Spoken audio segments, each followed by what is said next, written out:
Sejam muito bem-vindos ao EAD Unifatece. O futuro já começou. Essa frase nunca foi tão verdadeira. A gente está vivendo a maior revolução tecnológica que a humanidade já viu. São novas formas de trabalhar, de empreender, novos jeitos de se comunicar, novas maneiras de ensinar e de aprender. E você está de parabéns por fazer parte dessa revolução digital aqui no Centro Universitário Unifatece, uma instituição de ensino inovadora e acessível que está levando a educação de qualidade para todo o Brasil. Nossa rede de polos parceiros não param de crescer. Já estamos presentes em todas as regiões do país. Ofertamos mais de 200 cursos de graduação e pós-graduação nas modalidades EAD e semipresencial. Com metodologia flexível e inovadora, nossos cursos estão organizados em trilhas de aprendizagem que facilitam o desenvolvimento acadêmico dos alunos de forma intuitiva e dinâmica. Além disso, nossos estudantes têm suporte e acompanhamento pedagógico constantes com o melhor time de professores e tutores do Brasil. E para os cursos e disciplinas que necessitam de atividades práticas presenciais, a gente criou os megapolos que contam com uma infraestrutura inovadora, com laboratórios totalmente equipados e tutores especializados. Viu só? É por isso que a EAD Unifatece é nota máxima no MEC. Centro Universitário Unifatece, fazendo o seu futuro. Olá pessoal, muito boa noite. Espero que esteja tudo bem com vocês e sejam bem-vindos a mais uma aula ou a uma aula comigo, professor Felipe Delapia.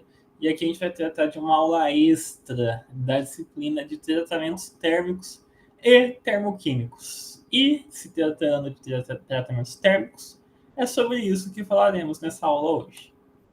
Bom, antes da gente iniciar de fato a comentar sobre alguns tratamentos térmicos que são bastante comuns e populares na indústria, eu queria só reforçar um ponto importante que é referente às características dos metais. Bom, então a gente vai falar de tratamentos térmicos aplicados em metais, em aços e, enfim, metais que contém ali carbono na sua composição. E nós sabemos, ou deveríamos saber, que quanto maior o teor de carbono na composição de um metal, mais duro esse material é. Ou seja, menos dúctil esse material é. E aí, só para recapitular o conceito de dúctil, de dureza, fragilidade. Ductilidade é a capacidade do material de absorver uma energia de deformação, liberar essa energia, e ele vai se deformar, obviamente, e ele vai voltar para o seu estado de origem. Então, ele não vai ficar deformado de forma permanente. Isso é um material que tem alta ductilidade, que apresenta um caráter dúctil. Material duro ou frágil, que é a mesma coisa, por sua vez, é o contrário de dúctil. Então, no momento que o material duro ou material frágil começa a se deformar, ele rompe. Então, ele não aguenta muita energia de deformação. Então, esse é o nosso ponto de partida. A partir daí, existem algumas técnicas de elevação de dureza ou aumento de dureza para os materiais que tem o ácido carbônico em sua composição, para aqueles processos, aquelas utilizações, aquelas aplicações que necessitam de materiais mais duros e, consequentemente, mais frágeis ou menos dúcteis. O primeiro processo que eu quero comentar aqui com vocês é a têmpera. A têmpera é um processo indicado para ligas aí de baixo ou médio teor de carbono, e nesse processo o material ele deve ser primeiro aquecido. Mas aquecido a qual temperatura? Na casa aí dos 760 ou mais, geralmente mais, superior a 760. Então você vai aquecer o seu material aí em temperaturas superiores a 760 graus, e após algum tempo de atingimento, né, de chegar a essa temperatura, que é uma temperatura superior à temperatura crítica dos aços, esse material que você aqueceu, ele deve ser resfriado de forma rápida, de forma repentina. E esse resfriamento, ele acontece normalmente utilizando um banho de água, então você vai resfriar de uma forma bem rápida, ou um banho de óleo frio. E também vai realizar aí o resfriamento de forma rápida. O rápido resfriamento, aliás, o aquecimento seguido pelo rápido resfriamento vai provocar uma modificação na estrutura cristalina do nosso material. E a gente vai ter, a partir desse momento, uma estrutura, em sua maioria, conhecida como martensita.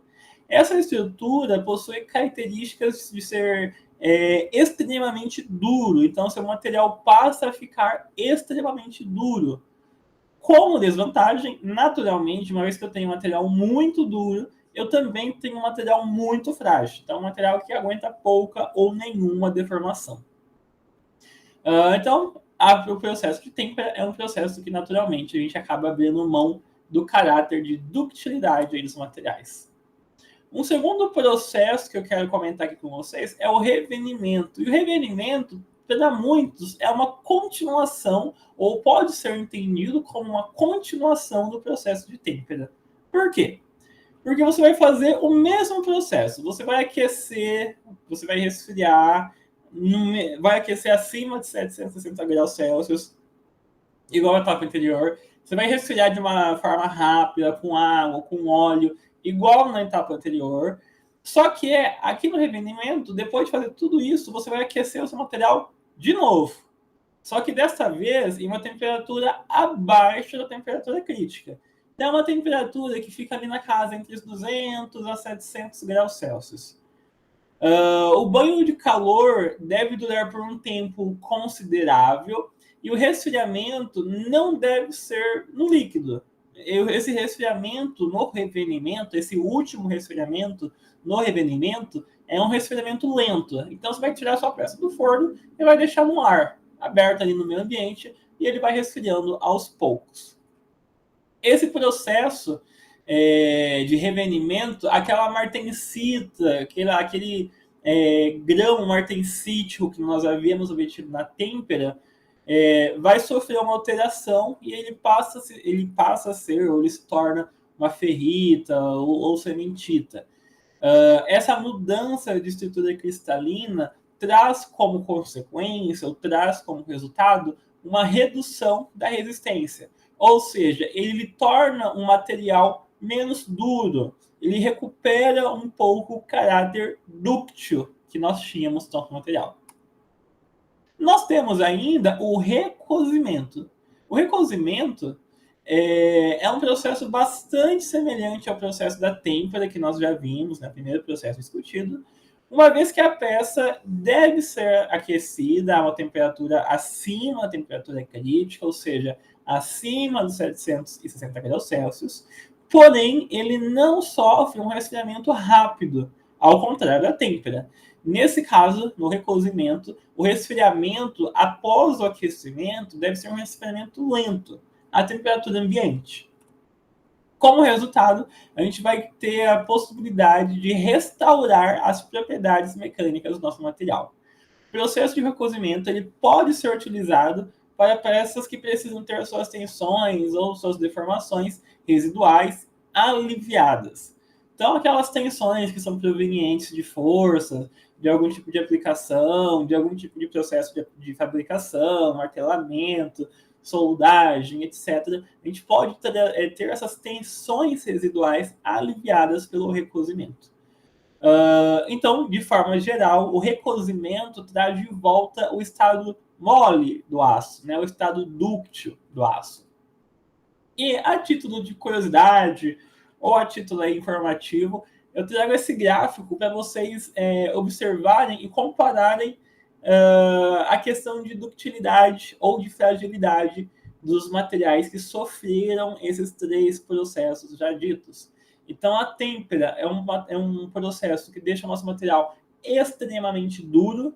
Então, no gráfico tensão e deformação, ele aguenta pouca deformação. No momento que ele começa a se deformar, ele rompe. O revenimento, ele recupera parcialmente a ductilidade. Então, ele está ali no meio termo. E o recozimento, ele traz de volta o caráter dúctil. Então, ele aguenta mais deformação. Então, ele está maior aí no eixo X. Por último, para encerrar nossa conversa, nós temos ainda a normalização. A normalização é um processo bastante similar ao processo de recozimento, contudo, no caso da normalização, o banho após o aquecimento é realizado a uma temperatura elevada durante um curto período de tempo. Como resultado do processo de normalização, nós temos um aço com características com elevada dureza, portanto, ali um certo caráter frágil, e também elevada resistência. Valores maiores do que aconteceria no processo de recozimento. Apresenta mais proximidade com as características do aço recozido do que com aço temperado ou revenido. Pessoal, dessa forma eu finalizo a nossa aula extra. A ideia é essa, que seja uma aula curta, rápida, com tópicos, com assuntos pontuais, tópicos direto ao ponto, para título de curiosidade, de informação e maior aquisição de conhecimento.